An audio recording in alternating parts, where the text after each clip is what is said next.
planned gift to us, Twinkies, the little dog. All right. Financial planner, the advisee. I'm not worried about taking it with me. I'd just like it to last until I go. Okay, so where do we start this morning with? If you hear these things, I'm worried about outliving my income. All right. This is one of the greatest motivations of all for any charitable giving, right? At the pearly gates. Charitable giving isn't the ultimate test of one's humanity, but it gives us some numbers to play with. All right. And I just had to throw this one in because I spend so much time on airplanes. Okay, going through security. We just need to make sure you didn't take it with you. Okay. The end. Am I doing on time? Okay. Thank you. Thank you, Tim. I have two great claims to fame in my life. One is, this is a great book, by the way, Developing Your Case for Support. Tim put me in here while we did a little exercise in his class, and my example was used in his book. So I guess that's not necessarily a ringing endorsement, but that's one. And the other one is I'm the winningest assistant coach in the bucket game versus Purdue. I won 9 buckets, so that's my other claim to fame.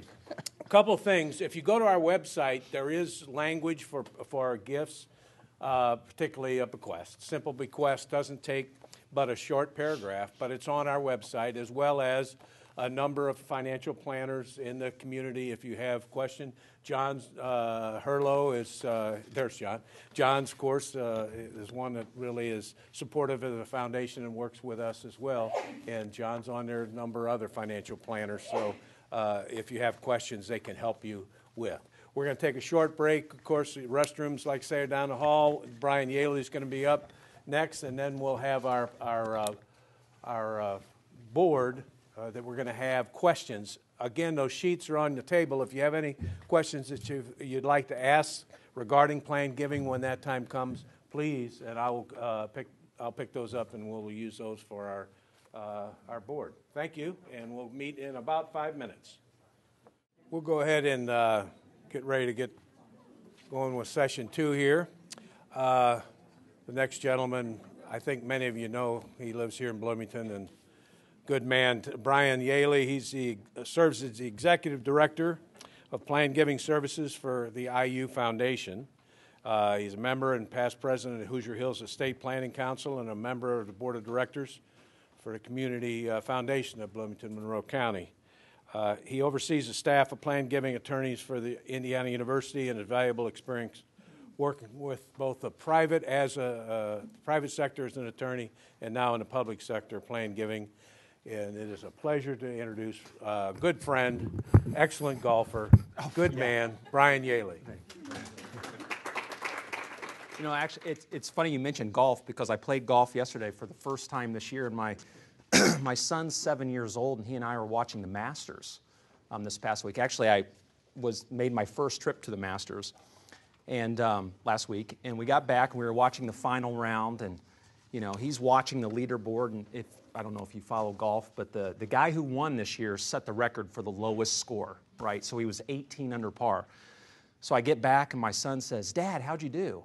And I said, "Well, it wasn't too bad, plus 16, which is an 88. You know, I just try to break 90."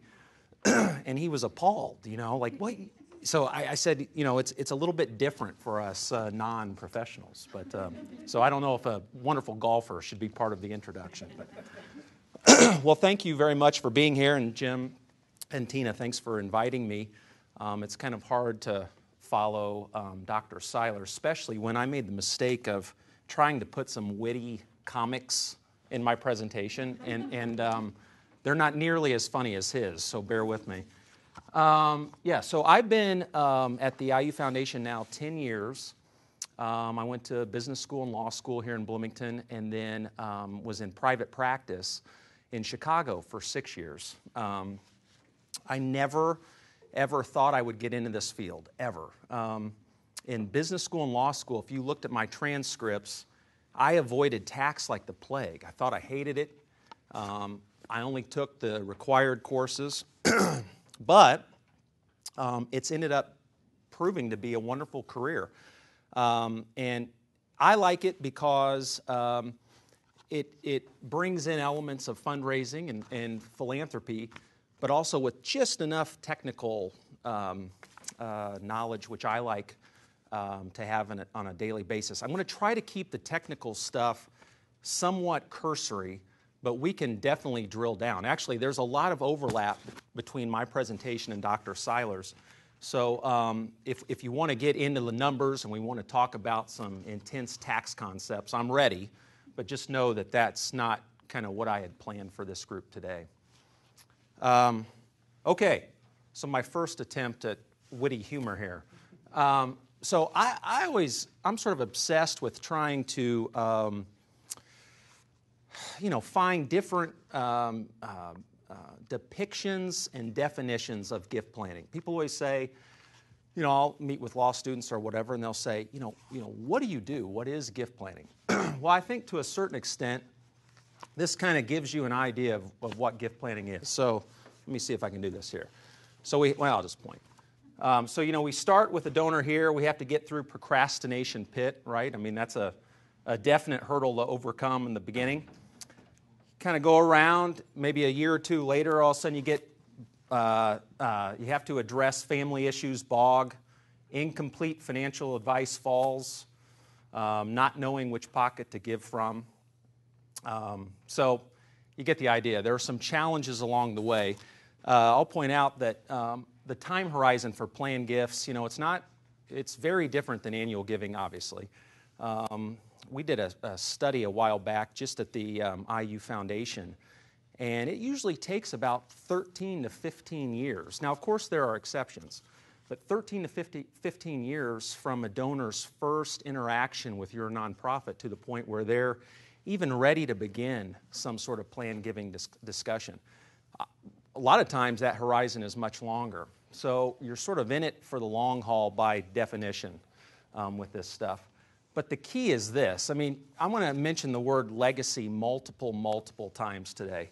And that's what I think is so wonderful about gift planning. And that's why I think everybody in this room, and we'll talk about why I think this, but why everyone in this room should focus at least some of their attention on gift planning. Because as Dr. Seiler pointed out, 91 times out of 100, let's say, a donor's largest gift will be their planned gift. So it's something, if you just ignore it and try to, raise funds just to keep the lights on, which is obviously very important, I think we're missing out on some significant giving. Okay, so now just some definitions. So, like I said, people are asking me all the time, what is gift planning? Well, the obvious one is number one here. Gift planning is philanthropic giving by means other than an outright gift of cash. At least that's how we define it at the IU Foundation. So if you send your check to support the athletic department, we don't get involved. However, if you send in a gift of stock to support the athletic department, we may get involved. And there are a whole host of other vehicles which we're going to get into.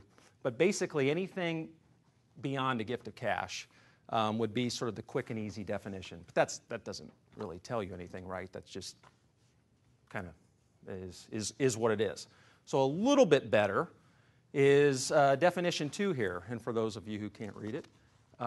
Gift planning is a process of charitable, legal, financial, and tax planning that enhances a donor's philanthropy and enables a donor to address other financial and estate planning issues while making a gift. So again, it talks about philanthropy, and it talks about this sort of other layer of some level of tax and estate planning. But again, sort of still doesn't really quite hit it.